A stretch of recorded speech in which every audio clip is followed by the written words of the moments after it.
ഷാനവാസിന്റെ സംഭവം ആക്ടിങ് ആണെന്ന് ഒരു കൂട്ടം ആൾക്കാർ പറഞ്ഞു നടക്കുന്നുണ്ട്. എന്റെ കമന്റ് ബോക്സിലും ഉണ്ട്. ഹീസ് എ ഡ്രാമ കിങ് എന്നൊക്കെ പറഞ്ഞിട്ട്. ഇത് ഇവിടെ വിഷയം എന്താണെന്ന് അറിയാമോ? എനിക്ക് ഇങ്ങനെ ആളുകൾ പറയാനുള്ള കാരണം എന്താന്ന് എനിക്ക് തോന്നിയത്, പുള്ളിക്ക് അറ്റാക്ക് വന്നിട്ടൊന്നുമില്ല. ഇപ്പൊ അതിനകത്ത് ഒരു ഡോക്ടർ കമന്റ് ചെയ്ത പോലെ തന്നെ ഈ പ്രഷർ ഇൻഡ്യൂസ് ചെയ്യുമ്പോൾ ഉണ്ടാവുന്ന ഒരു ബുദ്ധിമുട്ടും കാര്യങ്ങളൊക്കെ. ഇപ്പൊ ഒന്ന് ഫുഡ് പ്രോപ്പർ ആയിട്ടില്ല, അത്യാവശ്യം ബോഡി ടയേർഡ് ആണ്. അപ്പോൾ ആ ഒരു സമയത്ത് നെവിനായിട്ടുള്ള പ്രശ്നങ്ങളും കാര്യങ്ങളും വരുമ്പോൾ ഹാർട്ട് അറ്റാക്ക് അല്ലെങ്കിൽ ഹാർട്ട് പേഷ്യൻസിന് അല്ലെങ്കിൽ വെറുതെ ഇരിക്കുന്ന മനുഷ്യന്, ഇപ്പൊ എനിക്കാണെങ്കിലും പ്രഷർ കൂടിക്കഴിഞ്ഞാൽ എനിക്ക് ഇങ്ങനെ പ്രശ്നം വരും.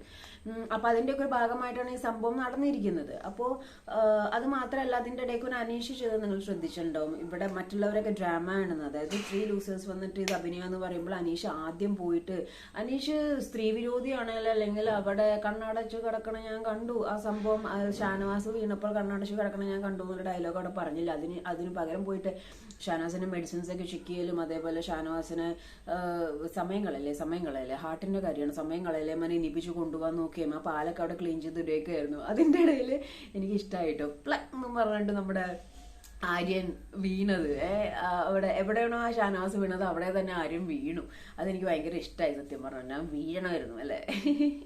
അപ്പം അതൊന്ന് ആ ഒരു, പിന്നെ അനുമോള് പോയി കിടന്നപ്പോൾ പതപ്പിച്ച് കിടത്തിയതുമൊക്കെ. അപ്പം മനസാക്ഷിയുള്ള മനുഷ്യനാണ് അത്. എന്തോ ജീവിതത്തിൽ എവിടെ എന്തോ സാഹചര്യത്തിൽ ആള് ഭയങ്കര ടൈറ്റായി ടഫായി പോയതാണ്. So don't judge the book by cover എന്ന് പറയുന്ന ഒരു സംഭവം അല്ലേ, കറക്റ്റ് അല്ലേ ഞാൻ പറഞ്ഞത്? അങ്ങനെ അപ്പം ഇവിടെ ഒരു വിഷയം, പല ആളുകൾക്കും ഇത് ഡ്രാമയാണെന്ന് പലരും പറയാനുള്ള കാരണം എന്താണെന്ന് വെച്ചാൽ, ഈ ഒരു വിഷയം വന്ന് നെഞ്ച് കൈ പിടിച്ച് ഷിവർ ചെയ്ത് കൺഫെഷൻ റൂമിൽ പോയിട്ട് ഫർദർ ട്രീറ്റ്മെന്റിന് കൊണ്ടുപോകുകയാണെന്ന് ബിഗ് ബോസ് പറഞ്ഞപ്പോൾ ഷാനവാസ് താങ്ക് യു പറഞ്ഞിട്ട് ഈ ഒരു സൗണ്ട് കേട്ടാൽ മതി സമാധാനമായി ചിരിച്ചു.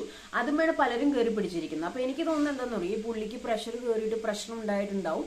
ഈ പുള്ളി ആ ഒരു പെയിനിന്റെ സിറ്റുവേഷനിൽ അവിടെ പോയിരുന്നാൽ കുറച്ചുകൂടെ അവിടെ ഇങ്ങനെ റിലാക്സ് ചെയ്ത് പെയിൻ മാറിയിട്ടുണ്ടാവും. പക്ഷേ ബിഗ് ബോസിന്റെ സേഫ്റ്റി സൈഡാണ് എടുത്തത്. കാരണം എന്താണെന്ന് വെച്ച് കഴിഞ്ഞാൽ തിരിച്ചു പോയി കളിച്ചു എന്ന് പറഞ്ഞിട്ട് if anything happens again people will ask, ഈ ആളുകളെല്ലാവരും ഈവൻ ഷാനവാസിന്റെ ഫാമിലിയും ഈവൻ ലീഗലി തന്നെ ബിഗ് ബോസിനോട് ചോദ്യം വരും, ഇങ്ങനെ ഒരാൾക്ക് ഇങ്ങനെ ഒരു വിഷയം ഉണ്ടായിട്ട് എന്തുകൊണ്ട് നിങ്ങൾ ഹോസ്പിറ്റലിൽ കൊണ്ടുപോയിട്ട് ഒരു ചെക്കപ്പ് നടത്തിയില്ല? ഇതെന്റെ തോന്നലാണ് കേട്ടോ, കറക്റ്റാണോ എന്ന് അറിഞ്ഞൂടാ.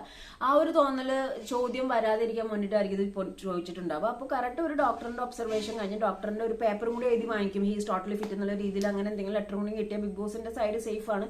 അത് മാത്രമല്ല, ഈ മനുഷ്യന് ഓക്കെ ആണെന്നുള്ളൊരു സമാധാനം ഉണ്ടാവുമല്ലോ. വീട്ടിലെ ആൾക്കാരെല്ലാം ബിഗ് ബോസിനെല്ലാം വിളിച്ച് ചോദിക്കുക. അപ്പൊ ആകെ മൊത്തം സേഫ്റ്റി സൈഡിലുള്ള ഒരു കംപ്ലീറ്റ് ബോഡി ചെക്കപ്പ് ഓക്കെ അല്ലേ എന്നുള്ള രീതിയിൽ കൊണ്ടുപോയിക്കണമെന്നാണ് എനിക്ക് തോന്നുന്നത്. അപ്പൊ അതിനൊരു ആക്ടിംഗ് ആയിട്ട് പറയേണ്ട ആവശ്യമില്ല. നമ്മൾ പെട്ടെന്ന് തലറങ്ങി വീണു, ബോധം വന്നു കഴിയുമ്പോൾ നമ്മൾ മനുഷ്യരിക്കുന്നുണ്ടെങ്കിൽ തലറങ്ങി വീണത് ഒരിക്കലും അഭിനയം നമ്മൾ പറയരുത്. ഒരാൾ വയ്യാതെ കിടക്കുമ്പോൾ അതൊരിക്കലും അതിനെ അഭിനയമായിട്ട് പറയരുത്. എസ്പെഷ്യലി അവിടെ നിൽക്കാതെ പറയുമ്പോൾ ഡോക്ടർ പറയട്ടെ, ഡോക്ടറും ബിഗ് ബോസും ഈ ഒരു വീക്കെൻഡിൽ എന്താണ് പറയാൻ പോണത് കേട്ടതിന് ശേഷം പോരെ ഈ ചാപ്പകുത്തല്. ആൻഡ് എനിക്ക് തോന്നുന്നില്ല അത് അഭിനയമാണെന്ന്. കാരണം ഇത്രയും ദിവസമായിട്ട് അങ്ങേരുടെ ഒരു പെയിനിനെ ഒരു കാർഡായിട്ട് അവിടെ എടുക്കുകയും, അല്ലെങ്കിൽ ഞാൻ ഒരു ഹാർട്ട് പേഷ്യന്റ് ആണ്, എൻ്റെ അടുത്ത് അധികം സംസാരിക്കുക എന്നുള്ള വർത്താനം കാര്യങ്ങളൊന്നും അവിടെ സംസാരിച്ചിട്ടില്ല. ഓക്കെ, അപ്പോൾ അതൊന്നും ശ്രദ്ധിക്കേണ്ട ഒരു കാര്യം തന്നെയാണ്. പിന്നെ എന്തൊരു കാര്യം പറയാൻ വന്നത് വിട്ടുപോയല്ലോ ദൈവമേ ഇതിന്റെ ഇടയിൽ.